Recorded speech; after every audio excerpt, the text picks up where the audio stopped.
Waraka wa Yuda kwa watu wote. Yuda, mtumwa wa Yesu Kristo, ndugu yake Yakobo, kwa hao walioitwa, waliopendwa katika Mungu Baba, na kuhifadhiwa kwa ajili ya Yesu Kristo. Muongezewe rehema na amani na upendano.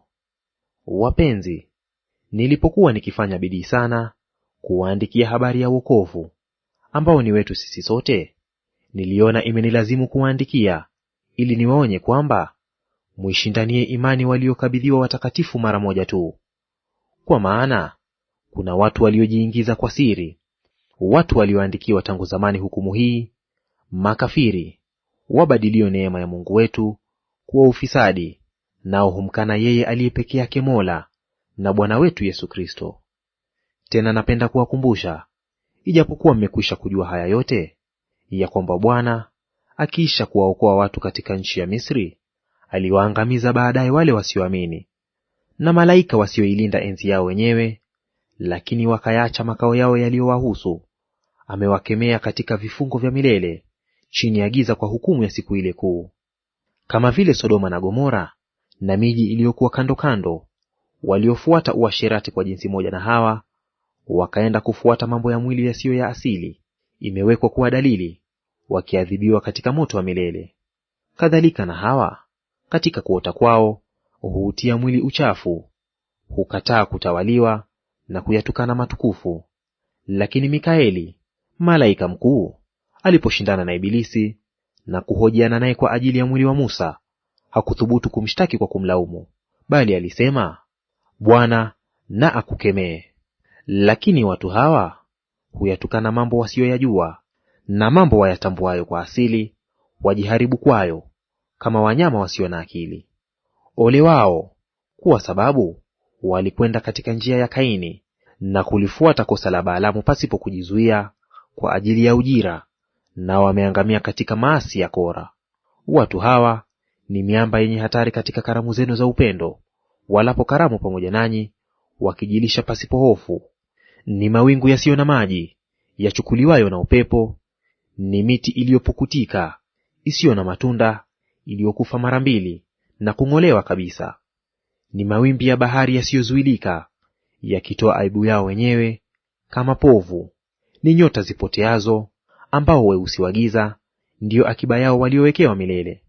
Na Henoko, mtu wa 7 baada ya Adamu, alitoa maneno ya unabii juu ya hao, akisema, Angalia, Bwana alikuja na watakatifu wake, maelfu maelfu, ili afanye hukumu juu ya watu wote, na kuwaadhibisha wote wasiomcha Mungu, kwa ajili ya kazi zao zote za upotevu walizozitenda bila kumcha Mungu, kwa ajili ya maneno magumu yote ambayo hao wenye dhambi wasiomcha Mungu wameanena juu yake.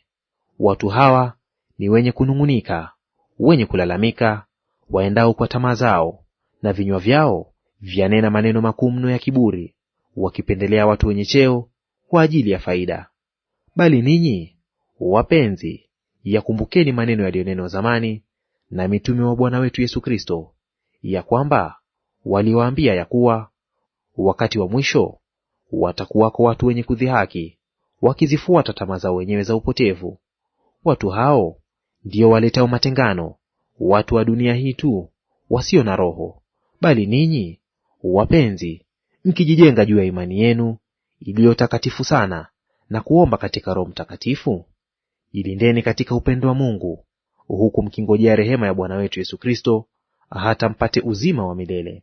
Wahurumieni wengine walio na shaka, na wengine waokoeni kwa kuwanyakua katika moto, na wengine wahurumieni kwa hofu, mkilichukia hata vazi lililotiwa uchafu na mwili. Yeye awezaye kuwalinda ninyi msijikwae, na kuwasimamisha mbele ya utukufu wake bila mawaa katika furaha kuu. Yeye aliye Mungu pekee, Mwokozi wetu kwa Yesu Kristo Bwana wetu, utukufu una yeye, na ukuu, na uwezo, na nguvu, tangu milele, na sasa, na hata milele. Amina. Waraka wa Paulo mtume kwa Filemoni. Paulo, mfungwa wa Kristo Yesu, na Timotheo aliye ndugu yetu, kwa Filemoni mpendwa wetu, mtendakazi pamoja nasi, na kwa Afia ndugu yetu, na kwa Arkipo askari mwenzetu, na kwa kanisa lililo katika nyumba yako. Neema na iwe kwenu na amani zitokazo kwa Mungu Baba yetu na kwa Bwana Yesu Kristo.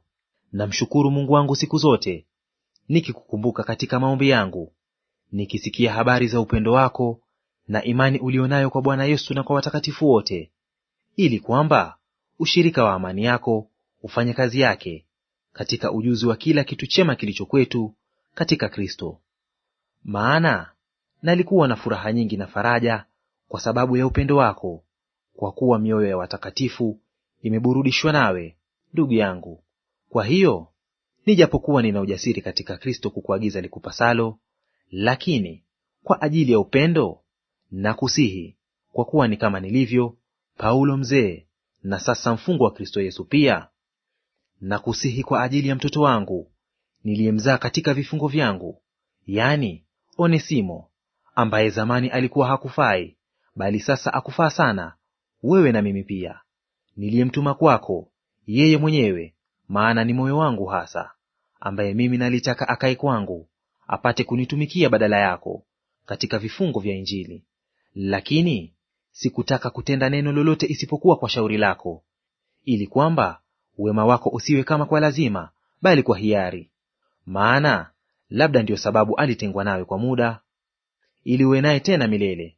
Tokea sasa si kama mtumwa, bali zaidi ya mtumwa, ndugu mpendwa kwangu mimi sana, na kwako wewe zaidi sana, katika mwili na katika Bwana. Basi kama ukiniona mimi kuwa mshirika nawe, mpokee huyu kama mimi mwenyewe, na kama amekudhulumu au unamwia kitu, ukiandike hicho juu yangu. Mimi Paulo nimeandika kwa mkono wangu mwenyewe, mimi nitalipa. Sikuambii kwamba nakuwia hata nafsi yako. Naam, ndugu yangu, nipate faida kwako katika Bwana, uniburudishe moyo wangu katika Kristo. Kwa kuwa na kuamini kutii kwako, ndiyo maana nimekuandikia, nikijua ya kuwa utafanya zaidi ya hayo nisemayo. Na pamoja na hayo uniwekee tayari mahali pa kukaa, maana nataraji ya kwamba kwa maombi yenu mtajaliwa kunipata. Epafra aliyefungwa pamoja nami katika Kristo Yesu akusalimu, na Marko na Aristarko na Dema na Luka watendao kazi pamoja nami. Neema ya Bwana Yesu Kristo na iwe pamoja na roho zenu.